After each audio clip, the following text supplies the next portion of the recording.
Welcome class to the first of 3 videos on diction and syntax. This first video is going to be spent on diction, and videos 2 and 3 will be separated into syntax. I spend more time on syntax because that is basically all new items versus most of the review that is done with diction. Remembering, as per class, we defined diction as the idea of the author's choice of words. So it's how the author chooses to put the words into the text so that the meaning is done on purpose. Whereas the syntax, we talked about the idea of it's the word order. We speak in a natural pattern, the idea of subject, verb, modifier, and how that equals our normal sentence. These new syntax word orders, which you're going to do in videos 2 and 3, will definitely send you for a loop because they're not your normal word order structure and what you're used to. So we will be looking at those, and plus most of the names are ones you've probably never heard of, except for maybe oxymoron. Okay, but today we're going to spend our time on diction. The first one we're going to look at is alliteration. Alliteration is the same beginning consonant sounds. Consonant meaning not vowel. So we're not looking for words that start with A, E, I, O, U, and also sometimes Y. So we're looking for the harsher sound. So, and it's in subsequent words in the line. So if we look at this one, Peter Piper picked a peck of pickled peppers. You see the P, that's the initial or same beginning consonant sound that is repeating. So it takes on that same pattern. Sally sold seashells down by the seashore. That's also an alliteration with the usage of S. The next one we have is allusions. There are 5 types of allusions that you are going to be responsible for knowing the difference between the styles. These are the main ones. So the first one we have is biblical. Now, first of all, an allusion is a reference to something outside of the piece of literature. It's well known, where when the author mentions, or the movie or the TV show mentions the idea of the Garden of Eden, you in your mind already know what to picture. You know that it's a beautiful place, that it's a Eden, that it's a utopia, that it's Adam and Eve, there's this huge tree there. So it gets that in your mind, so you already know that if someone says, yes, it was like a Garden of Eden, that's an allusion. It's biblical, but it gets you that connection so that you can picture what it's like.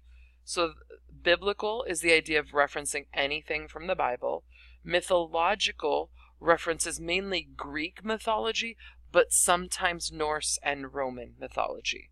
The next one we have is Shakespearean. He has his entire own category because he wrote 37 plays that are very widely known. So many people reference them in there, especially things like with to be or not to be. Even though you haven't read Hamlet, you probably know that that's from Hamlet. We also see like the Taming of the Shrew shows up in 10 Things I Hate About You. So we see that idea of stories being recreated into more modern aspects. And those are allusions to Shakespeare.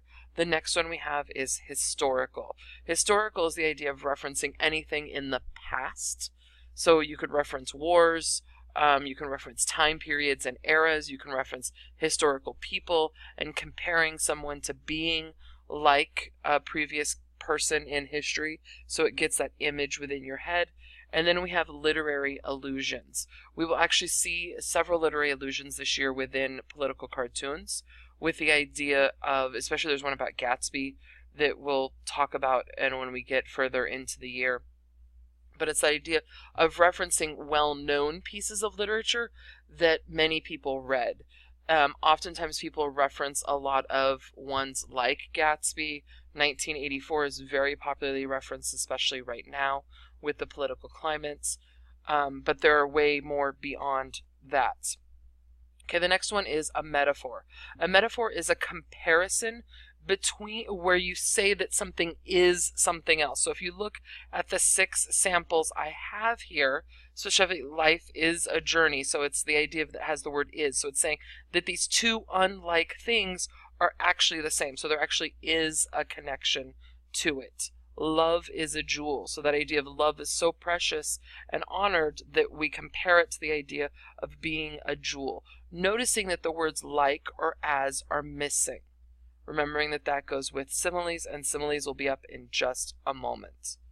The next one we have is personification and anthropomorphism. So personification is this idea of attributing human characteristics to something non-human, or the representation of an abstract quality in human form. So it's you're making something human. So if the clock chimes or the moon rises, you can see the smile in the moon. So a moon doesn't normally have that. The way someone danced, the way the birds danced and flitted could be attributed to that idea of personification. On the other hand, anthropomorphism is the attribution of human characteristics and qualities to animals or other human beings. So this is basically turning an animal into a human. Okay? Turning an animal into a human.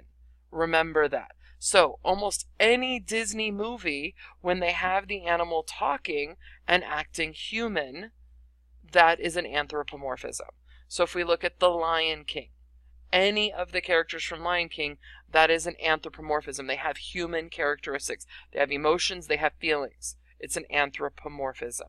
Whereas personification is attributing it to non-human. So you're giving them human characteristics, but you're not making them human. Whereas the anthropomorphism is you're making it almost human. Okay? Personification only attributes to human characteristics to animals or objects to create imagery. Anthropomorphism gives human characteristics specifically to animals and making them act like humans. Personification gives a figurative meaning, and anthropomorphism gives a literal meaning. Literal meaning as it actually is a human. Okay? The lion is a human. Whereas the personification gives you that deeper meaning that you have to read into it. Okay, the next one we have is going a little bit further, is pathetic fallacy and personification.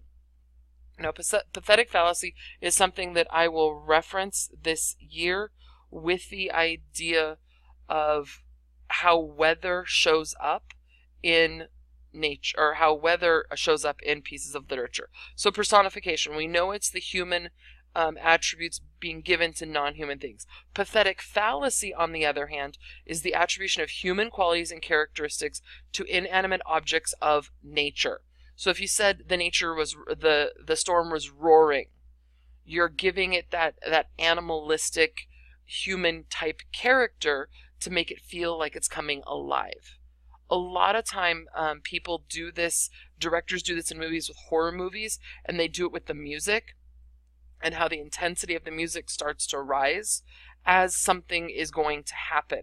We also see it in horror movies when the weather, when it gets really rainy and stormy, and we saw it in Gatsby when the rain gets really soft and calm, and that romantic moment where Gatsby and Daisy come together for the first time after not having seen each other for 5 years. So that soft romantic rain is a pathetic fallacy. I also like to think of it as kind of like a pathos, because not only does it have the word pathetic in it, but it has fallacy as in it's logically incorrect. So yes, the weather matches the emotions and feelings, but that doesn't always make sense. Okay? So pathetic fallacy is a type of personification. Personification, though, is the broader term.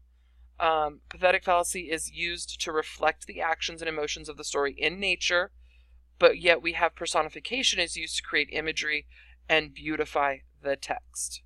Okay. Next one we have is rhetorical question. I hope that I don't need to cover this, because I would hope that you understand that a rhetorical question is a question that is meant not to be answered because others know the answer already. Okay, next one, simile. So like a metaphor, a simile is a comparison, but it uses like or as when doing the comparison. Okay, so quiet, keep as quiet as a mouse, or as quiet as a mouse. So you have the as's in here. Okay, so that idea of the quiet and the mouse, because mice are really quiet. So the idea is that you're keeping quiet like a mouse. Okay, last one on this list. We will be doing paradox in one of the other videos, because paradox fits, even though it is a diction, it still fits in with one of the syntax terms. So I put those together so that you can see the contrasting difference between the two. So synecdoche, okay, is a figure of speech when a part of something is used to represent the whole thing. So a part of a whole. So when someone says all hands on deck, they don't really mean put your hands on the deck. They mean get up here, we need everyone's help. Okay? When someone says, I'm going to give you a hand moving, and I'm going to give you a hand to help you move, they don't mean they're going to cut off their hand and give it to you to help them move. What they mean is, okay, I'm going to come help you move. So the hand represents the whole body. The other one here is the idea of marriage. Okay, when a guy asks for a woman's hand in marriage, he doesn't simply want her hand to marry. He's not marrying her hand. He wants to marry her whole physical being. Okay, so that's the part of the whole. That ring represents the whole. Asking for that hand represents that whole. Okay, those are your terms for today. Make sure that you are prepared for these in class tomorrow, because we will be doing an exercise and practice with them at the beginning of class tomorrow. And I'm not sure if anyone noticed, but I did say on the weekly schedule, and I did say in class on Monday, that there is probably going to be a special surprise sometime this week. Okay, that for me is clue for study your stuff, because there's probably going to be a pop quiz. Have a great night, and I will see you tomorrow.